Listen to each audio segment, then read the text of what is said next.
Vivez un moment d'émotion devant votre programme avec XXL Maison, mobilier design et décoration. Bonjour à tous et bienvenue dans Destin de Femme, l'émission qui met en lumière des parcours inspirants et des personnalités engagées. Aujourd'hui, nous avons le plaisir d'accueillir une femme qui, à travers ses mots, son authenticité, aide des milliers de femmes à s'épanouir après 50 ans. Alors elle va parler sans tabou de la ménopause, du bien-être, de la confiance en soi et de l'apport du corps, quel que soit son âge d'ailleurs et quelle que soit la société dans laquelle on vit, parce que cette société invisibilise souvent, et d'ailleurs trop souvent, les femmes de 50 ans. Elle est auteure, elle est créatrice de contenu, elle est coach. Elle a récemment publié un livre aux éditions Larousse intitulé 50 ans et la vie est belle, et puis elle partage quotidiennement des conseils sur son compte Instagram. Alors, à ton âge, quand même. Donc ça, c'est votre compte Instagram. Bonjour, merci à vous. Bonjour Valérie, merci d'accepter cette invitation sur Destin de Femme. On est vraiment ravis de vous avoir. Alors, vous êtes une femme à multiples facettes.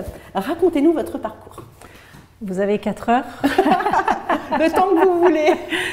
J'ai un parcours qui est assez atypique, puisque j'ai commencé à la télévision et je me suis très rapidement mariée avec un agriculteur. Donc, premier grand écart, je suis passée de Paris à la vie de campagne. L'amour est dans le pré, c'est moi. Ouais. Et alors, ça vous a plu cette vie-là? Oui, j'ai beaucoup aimé. Qu'est-ce que vous aimez? L'authenticité? J'aime l'authenticité et puis je pense que j'ai cette propension à regarder ce qui est sympa dans chaque situation. Et finalement, là, j'étais au calme, je me suis occupée de mes 3 enfants pendant 10 ans et j'ai embrassé ce rôle de mère vraiment de façon optimum. Enfin, j'ai adoré ce rôle. Alors, vous parlez beaucoup de la femme à 50 ans.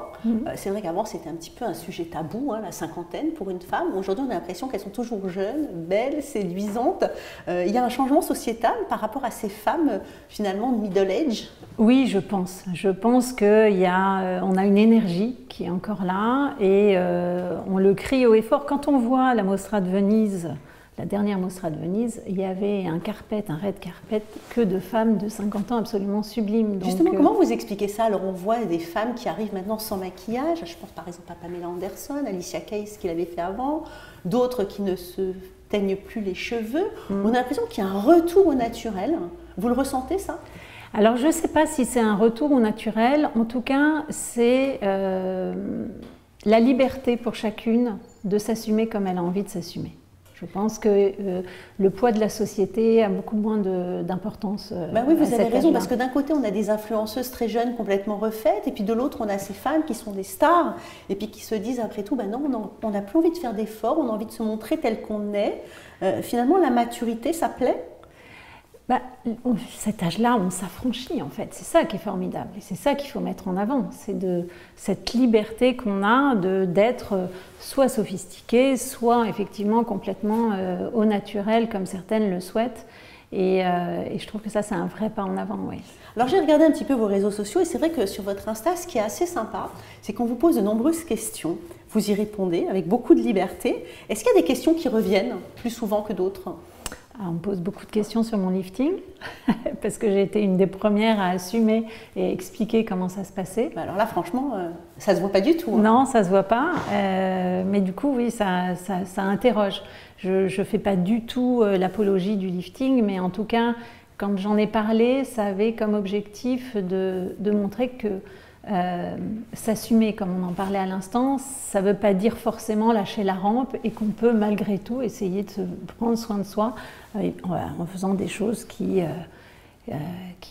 sont naturelles. Parce que, en fait, il y avait comme un voile sur ce sujet. Soit on voyait des femmes très tirées et on se disait je veux surtout pas ressembler à ça. Ouais. Soit il y a des femmes qui le faisaient mais qui ne le disaient surtout pas. Oui, alors justement c'était très tabou, là vous en parlez librement. Pourquoi vous avez eu envie de faire un lifting? Parce que je ne me retrouvais pas. C'était pas pour rajeunir, c'était vraiment pour gommer des traits qui me donnaient l'air fatigué et qui ne correspondaient pas du tout, mais vraiment pas du tout à mon énergie. Oui, mais vous y avez été franco, vous auriez pu vous faire simplement les paupières, ou bien là c'est carrément le lifting. Oui, mais en fait j'avais été voir un médecin esthétique qui m'avait dit écoutez, pour vous, il n'y a qu'une recommandation, je ne ferai pas de piqûre, c'est pas pour vous c'est le lifting qui correspondrait. Bon, vous nous parlez un petit peu de votre enfance pour arriver à une femme libre comme ça, qui s'assume et qui dit à tout le monde, écoutez, voilà, moi j'ai fait un lifting et puis finalement, vous n'avez pas de compte à rendre à personne. Comment vous avez grandi? Votre mère, elle vous a justement aidé à aller vers cette liberté? Oui, j'ai été vraiment éduquée par des parents très ouverts, très… bienveillants? Oui, bienveillants et dans l'acceptation de la différence. J'ai été élevée dans un petit village de campagne en Normandie. Mes copains venaient de tout milieu et tout le monde était les bienvenus à la maison, peu importe de quel niveau social, peu importe. Et on m'a toujours appris que c'était l'humain qui était prioritaire et aussi on m'a vraiment appris à être dans le plaisir et dans l'écoute de soi. Oui, alors c'est vrai que ce parcours est un petit peu particulier, on en a parlé, de la télé à la campagne, et puis finalement vous faites un lifting parce que vous avez envie de continuer à vous sentir jeune et belle, et c'est un choix qui est complètement personnel. Aujourd'hui vous êtes ce qu'on appelle une influenceuse. Est-ce que vous avez rencontré des difficultés pour arriver à faire ce parcours? Alors non, quand j'ai créé ce compte il y a 3 ans, je me suis dit, je vais aller chercher de l'info. Moi, j'adore faire ce que vous êtes en train de faire, j'adore interviewer, j'adore aller lever des tabous, aller chercher vraiment des choses qui peuvent parfois déranger. Et en interview, vous trouvez que les gens sont sincères, ils se dévoilent comme vous êtes en train de le faire là? Ah, je trouve relativement. Relativement. En tout cas, j'aime bien l'exercice. Après, c'est la liberté de chacun de dévoiler ce qu'il a envie de dévoiler. Mais voilà, donc j'adore ça et je me suis dit, je vais ouvrir un compte Instagram, je vais aller chercher des infos. Le lifting est venu après. Sincèrement, ce n'était pas prévu à ce moment-là. Je m'étais dit peut-être un jour. Et c'est en allant voir ce chirurgien esthétique que je me suis fait avoir à mon propre jeu. Mais voilà, donc d'aller chercher des infos pour les femmes de 50 ans, pour les aider à passer au mieux cette dizaine, c'était l'objectif de ce compte. Mais je l'ai fait sans aucun objectif de réussite. Oui, alors on parle beaucoup justement du début de la vieillesse, comme disaient, j'ai envie de dire, nos grands-pères, ce qui n'est plus le cas aujourd'hui. Bon, mais là, 50 ans, c'est quand même beaucoup de mots, M-A-U-X, notamment cette fameuse ménopause, qui en fait voir de toutes les couleurs aux femmes quand même. Ah, mais c'est sûr. C'est sûr que autant de femmes, autant de ménopause, déjà. On est toutes très différentes par rapport à ça. Et d'ailleurs, j'avais interviewé un gynécologue, le docteur Mouly, il y a 2 ans, et on parlait encore que très peu du retour du traitement hormonal de la ménopause, qui a été fortement décrié dans les années 2000 suite à une enquête qui dévoilait que ça pouvait entraîner un cancer du sein. Et en fait, cette enquête s'est avérée complètement fausse. Et aujourd'hui, il y a un vrai retour sur ces traitements pour aider les femmes à mieux vivre cette période. Et justement, des questions sur la ménopause, vous en avez autant que sur le lifting? Presque pas. Presque pas. Non, j'avoue que il y a quand même beaucoup de questions autour de la beauté, du bien-être en général, beaucoup plus que de notre santé. On voit beaucoup de sérénité en tous les cas quand vous parlez. Est-ce que dans votre parcours, vous avez rencontré des difficultés? Parce que vous avez fait le grand écart, on l'a dit. Est-ce qu'il y a eu des choses qui vous ont finalement empêché d'avancer vite? Qui vous ont finalement donné des interrogations auxquelles vous n'aviez pas pensé, ou bien des choses que vous avez faites ou bien que vous avez rencontrées qui finalement vous ont appris sur vous-même? Si vous saviez tout ce que j'ai fait avant d'avoir quelque chose professionnellement qui fonctionne, j'en ai fait beaucoup. Donc j'ai été maman au foyer effectivement à la campagne, jusqu'au jour où j'ai vécu un divorce qui n'était pas choisi, qui était même plutôt violent puisque mon ex-mari est parti avec une de mes amies d'enfance. Donc ça c'est dur. Ça a été une vraie difficulté. Donc c'était l'agriculteur là dont vous nous parliez? Oui. Et c'est vrai que c'est difficile parce que quand on a 3 enfants, on n'est plus seul dans une barque, on ne claque pas des doigts en disant j'abandonne tout et puis on verra bien. Enfin, en tout cas, ce n'est pas ma façon de faire. Donc ça a été une période assez compliquée jusqu'au jour où j'ai finalement décidé de lâcher prise et de passer à la suite. Mais je pense que c'est pas possible, une vie sans difficulté, j'y crois pas trop. Et qu'est-ce que vous avez rencontré comme difficulté justement après ce divorce? Vous êtes une maman seule avec 3 enfants à élever. C'est difficile. Quels sont les défis que vous avez dû relever? Retrouver un travail, recommencer une vie professionnelle. Quand pendant 10 ans, effectivement, j'avais travaillé à la télévision, mais ça, au bout de 10 ans... on nous oublie. On nous oublie complètement. J'ai même pas osé prendre le téléphone. Et puis, j'ai recommencé en tant que commerciale dans l'objet pub, aller dans le 93, faire du porte-à-porte. Mais ça, c'est incroyable parce que j'entends tellement d'histoires de femmes comme ça qui finalement n'ont pas réfléchi et pour le bien-être de leurs enfants se sont mis à travailler dans des secteurs complètement différents sans honte. J'ai connu une psychanalyste qui, pareil, était devenue commerciale au moment de son divorce. Ouais. Et on se rend compte qu'il y a des ressources, on a des ressources, les femmes, qui sont incroyables pour aller de l'avant quand même. Ah, mais complètement.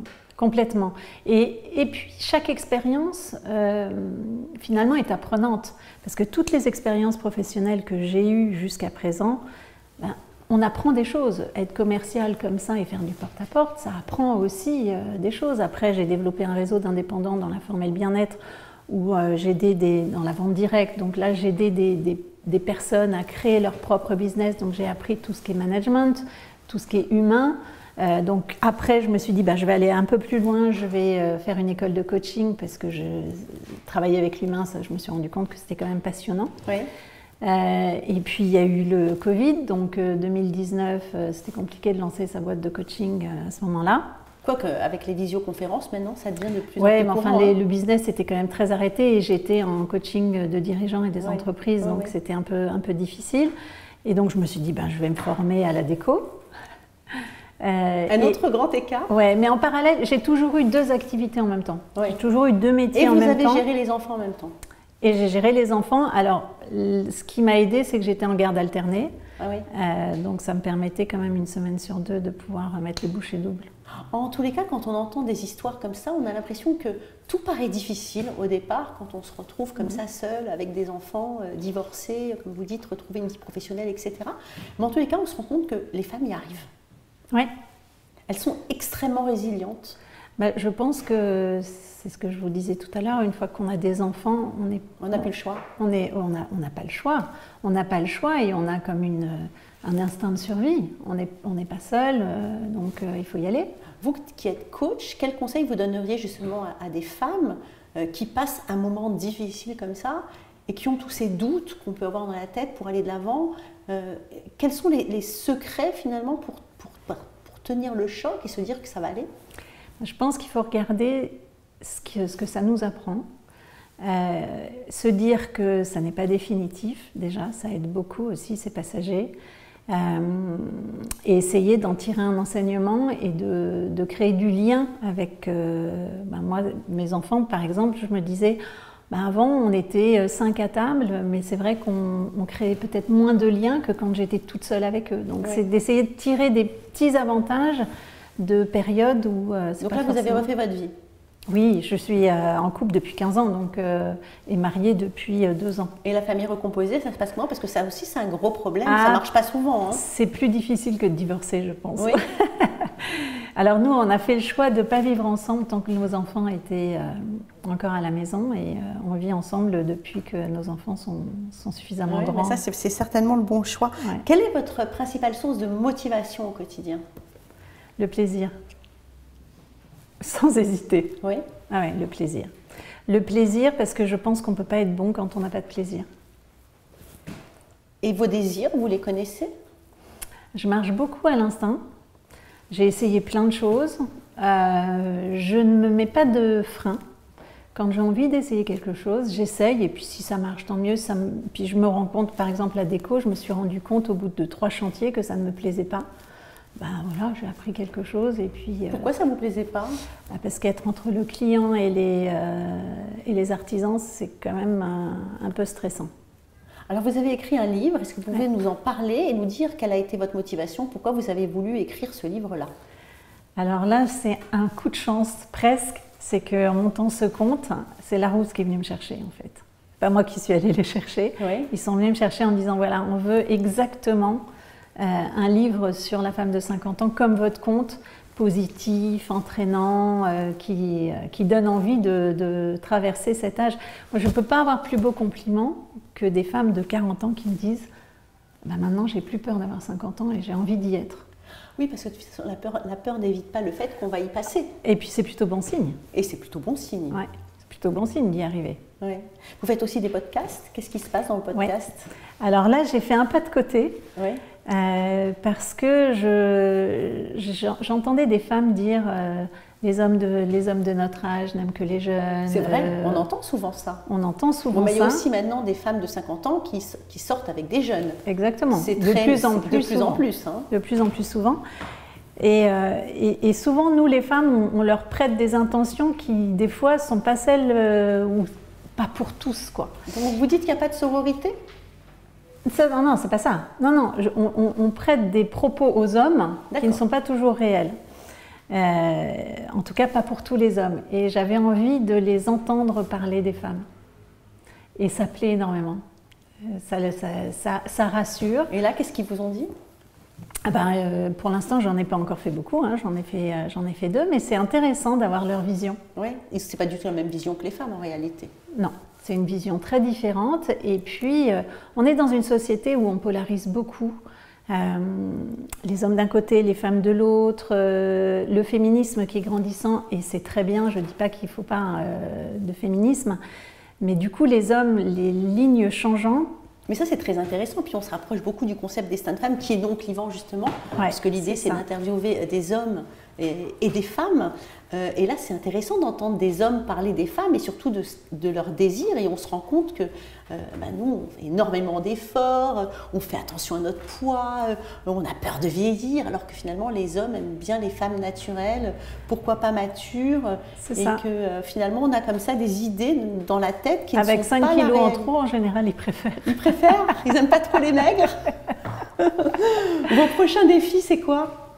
Déjà, continuer le podcast, ouais. On verra. J'aime bien aussi une part de, on verra. La vie en général m'a... Et justement, votre vision de la vie, aujourd'hui, après tout ça, après toute cette expérience de vie, parce que ce qui est d'étonnant, c'est que quand on parle à des femmes, on se rend compte qu'elles ont toutes des destins extraordinaires, alors que finalement, on est toutes des femmes ordinaires. Oui, absolument. Aujourd'hui, votre vision de la vie, c'est quoi? Je pense qu'il n'y a pas d'âge pour se réaliser. Il y a des fois, il y a des périodes où on se dit « Oh là là, mais moi, pendant peut-être 10 ans, 15 ans, je bossais comme une dingue, j'avais 2, 3 métiers. Et je me disais « Mais c'est pas possible. Je ne vais pas y arriver, quand est-ce que je vais m'arrêter ?» Pas ça, mais même quand est-ce qu'il va y avoir quelque chose où ça va être un peu fluide, où ça va fonctionner. Et voilà, je démarre ce compte en me disant « Tiens, je vais faire ça pour m'amuser. » Et c'est là que ça fonctionne. Donc, après, il y a aussi une part de chance, parce qu'il y a des femmes qui bataillent toute leur vie et pour qui ça. Mais vous interrogez justement sur ce concept de cinquantaine, c'est quelque chose qui vous interpellait? Vous vous êtes posé la question, vous? Est-ce que vous vous êtes dit, moi, quand j'aurai 50 ans, comment ça va se passer? Est-ce que c'était quelque chose qui vous hantait ou bien finalement c'était un parcours de vie? Non, j'étais pas du tout inquiète parce que j'ai une maman qui me dit. J'ai le souvenir, elle est passée à la dizaine supérieure, mais quand elle avait 75 ans, elle me disait tu verras, c'est la plus belle des dizaines. C'est vrai? À 75 ans, elle me disait tu verras, cette dizaine, elle est formidable. C'est incroyable, c'est plein d'espoir ce que vous nous dites. Vous voyez, comme quoi. Alors justement, vous me parlez de votre mère, mais vous, si on était 10 ans plus tôt et si vous aviez un conseil à vous donner, ce serait lequel? Ne t'inquiète pas. Ne t'inquiète pas, continue, apprends. Continue à être droite et voilà, je pense qu'en étant droite dans ses bottes et sans faire de mal à droite à gauche et en continuant à s'écouter et à faire ce qu'on aime faire, il y a un moment où ça peut... Donc livre, podcast, votre compte Insta et je travaille encore. Dans quoi? Vous avez arrêté la déco? Oui, je travaille dans le tourisme. Oui. Je travaille chez un tour opérateur. Je m'occupe d'une salle de réception au sein du tour opérateur où on accueille les agents de voyage, les réceptifs, les hôteliers. Et en plus, je loue cette salle pour des entreprises, pour des séminaires. Fait, les vies d'avant où on avait un seul métier toute notre vie, ça n'existe plus, ça. Sincèrement, je l'ai pas eu longtemps. Je pense que depuis l'âge de 35 ans, donc ça fait 20 ans que j'ai au moins 2 métiers. Oui, mais enfin, il faut quand même une sacrée dose de courage. Oui, ou d'énergie. Alors c'est vrai que la nature m'a vraiment gâtée de ce côté-là. J'ai beaucoup d'énergie. Mais parce que je pense aussi que je regarde le plaisir que ça me procure, et puis quand c'est compliqué, ben, moi je me dis que ça ne va pas durer. Bon, on parle finalement d'une success story, la vôtre. Ouais, c'est un succès, vous avez quand même réussi votre vie. Oui, oui. Avec beaucoup, vous êtes heureuse, vous êtes équilibrée, vous avez réussi finalement à relever des défis difficiles. Ouais. Votre vision du succès, c'est quoi pour une femme ? Être épanouie, être là, enfin une femme, quand j'étais femme au foyer, j'étais très heureuse. À chaque fois que j'ai fait des défis, que j'ai eu des défis, j'essayais d'en tirer du plaisir. Donc, et vous trouvez que justement les femmes... Je pense pas que ce soit la reconnaissance ou l'argent, c'est pas forcément ça le succès. C'est intérieur. Oui, je pense. Et justement, puisque vous êtes spécialiste des femmes, puisque vous avez beaucoup étudié la question, on parle beaucoup de ce terme sororité en ce moment. Ouais. Vous pensez que ça existe vraiment, la sororité ? Je pense que ça peut exister, avec certaines. Mais il peut y avoir aussi des petites embûches. Vous en avez vécu des embûches, vous en avez vu ? Oui, il y en a. Qui étaient dues à quoi ? Vous savez, quand vous arrivez sur Instagram, que vous n'arrivez de nulle part et que ça fonctionne, ça peut en déranger certaines. Bon, oui, c'était de la jalousie. C'est pas grave. Oui. C'est pas très grave. C'est décevant. Oui, ça peut être décevant. Parce que c'est déjà difficile et on se dit que c'est quand même bien d'être accompagné par des femmes. Ça peut être décevant parce que surtout quand on ne fonctionne pas comme ça, effectivement, ça peut être décevant. Mais bon, il faut laisser, franchement, je pense que c'est un des succès, vous me demandiez ce qui rend heureuse, je pense que c'est un des secrets, c'est de laisser là où certaines choses doivent rester. Il ne faut pas s'attacher à des choses qui n'ont pas d'importance. Vous avez une devise ou bien une citation qui vous inspire le plus ? Tout ce qui ne tue pas rend plus fort. Et c'est vrai, vous êtes plus forte ? Je me sens plus forte et je me sens enrichie. Sur quel point de vue ? Intellectuellement, culturellement ? Oui, sur tous les points de vue. La connaissance de la vie ? Les difficultés sont faites bien souvent pour nous amener sur un chemin différent. Quand on est dans la tourmente, on ne se rend pas compte, on a l'impression que c'est la fin du monde et finalement, combien de personnes disent « Ah ben ouais, mais je suis beaucoup plus heureuse aujourd'hui ». Donc c'était pour nous amener ailleurs. C'est sur ces mots positifs qu'on va se quitter. Virginie, merci pour cet échange inspirant. Vous avez montré qu'à 50 ans, tout ne s'arrête pas. Et bien au contraire, c'est une nouvelle page qui se tourne, pleine de liberté, d'épanouissement. Pour celles et ceux qui veulent en savoir plus, retrouvez Virginie sur son compte Insta « À ton âge quand même », bien procurez-vous son livre « 50 ans et la vie est belle », disponible aux éditions Larousse. Merci à vous tous de nous avoir suivis. Sur notre chaîne YouTube, on se retrouve très vite pour un nouveau destin de femme. À bientôt, merci. C'était votre programme avec XXL Maison, mobilier design et décoration.